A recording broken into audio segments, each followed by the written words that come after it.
Sam Bregman, why have you decided to get into the race for Democratic Party chairman? You know, the Democratic Party has always been the party that has defended and stood up for the middle class. And the job of the state chair is to do just that, to stand up and carry that mission forward. We need someone who's going to be a strong leader. We need someone who's going to be an advocate, and I think I'm that person. And so you've been a city councilor here in Albuquerque. What are your other qualifications to be the chairman of the party? Well, I've owned several businesses, obviously. I've been a city councilor. I'm an attorney here in town. But when it comes to state chair politics, if you will, way back when I was 18 years old, I actually formed a precinct up on the other side of the Sandia Mountains in Sandoval County and took on the establishment, if you will, a little bit, and went on to go ahead and be precinct chair when I was 18. I've been a ward chair. I've been the vice chair of the state party. And I think as a professional, I'm known for someone who stands up for what they believe in. I believe in the core values of the Democratic Party, which means that we have to stand up for the working class when it comes to education, when it comes to jobs, when it comes to protecting Social Security and Medicare. All these important issues that, quite frankly, now that we have a Republican governor, for example, is scaring me. And how much involvement have you had in the Democratic Party in the last 4 or 5 years? In the last 4 or 5 years, obviously, you know, when you're a professional out in the business community, the number one thing you get hit up on is a lot of campaign contributions and stuff like that. Obviously, I've been very active with that, helping candidates whenever I can. I've worked on candidates' campaigns and gone door to door and done all those kinds of things. And I'll continue to do that, obviously, even as state chair. I think there's nothing better than getting out, because all politics is local, and you need to go out and visit with the voters and make sure they understand the Democrats' story. And I don't think that's been going on lately. The Republicans, most of the time they're going to raise more money than the Democrats, but the Democrats have a better story on every single issue. And the problem is that we have not been getting our story out. I think at the national level you saw that, and certainly at the local level too. You talked a little bit about the donations that you've made. And when your rumors first started circulating that you were going to jump into the campaign, I think some of the initial reaction was Sam might be really good at being able to help raise money for the party. Well, it's still the way it is. It's not a perfect system, but it's the best system in the world. But it's not perfect, and money, unfortunately, plays such a huge role in our elections now. But yeah, that's very important. A state chair has to be on the phone a lot, raising money, making sure the story's told so that people are energized, so that they want to give money to the Democratic Party, to our candidates. And part of the story that's told is based on the party's platform. Would you be supporting the platform 100%, including issues like marriage equality? That's the job of the state chair, of course. I mean, absolutely. The rank and file Democrats, if you will, determine what should be the party platform. The state chair is out there to make sure it gives it a voice. And would you be able to attract high quality candidates to run in both local and county and state races? Well, I think I can, and I think it's extremely important. Listen, Javier, the current chair, he's a nice guy and he's a Democrat. But I got to tell you, if we're satisfied with last year's election, then folks should go ahead and support him.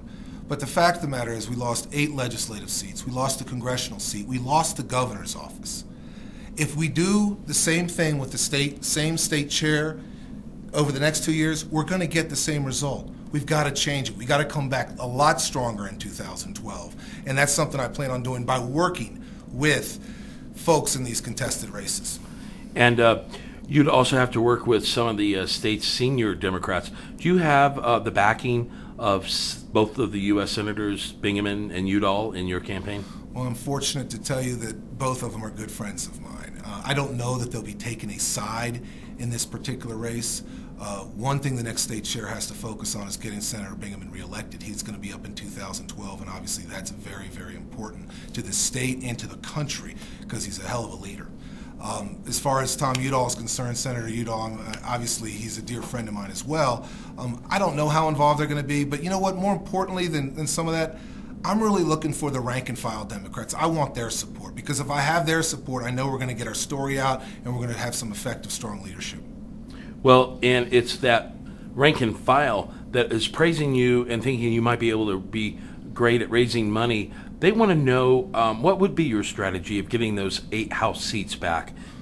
Well, listen, the one thing I can tell you is that if I'm fortunate enough to be the next state chair, I don't need a $36,000 stipend, okay? Currently, I think that the current state chair may be getting that. I'm not exactly sure about that, but that's what I've heard.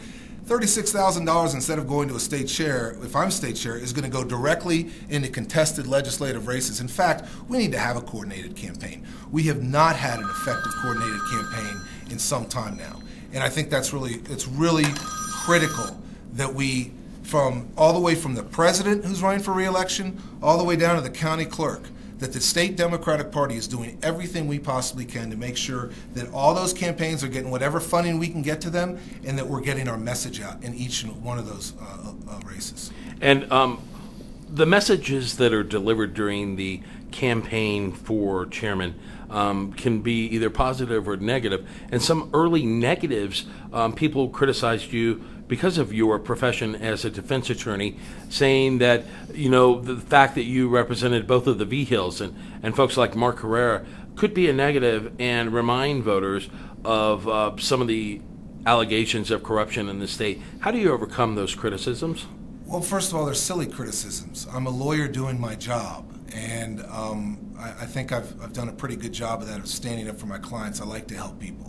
And whether or not it's defending someone who's accused of wrongdoing, or whether or not standing up for a child that's been hurt by a defective product, either way, I'm a lawyer trying to do the best I can. But for someone to be that short-sighted is really silly.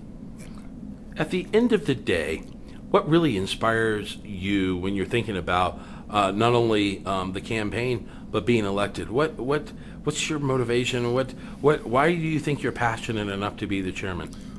I think it comes from a strong desire to give back to the community and help people.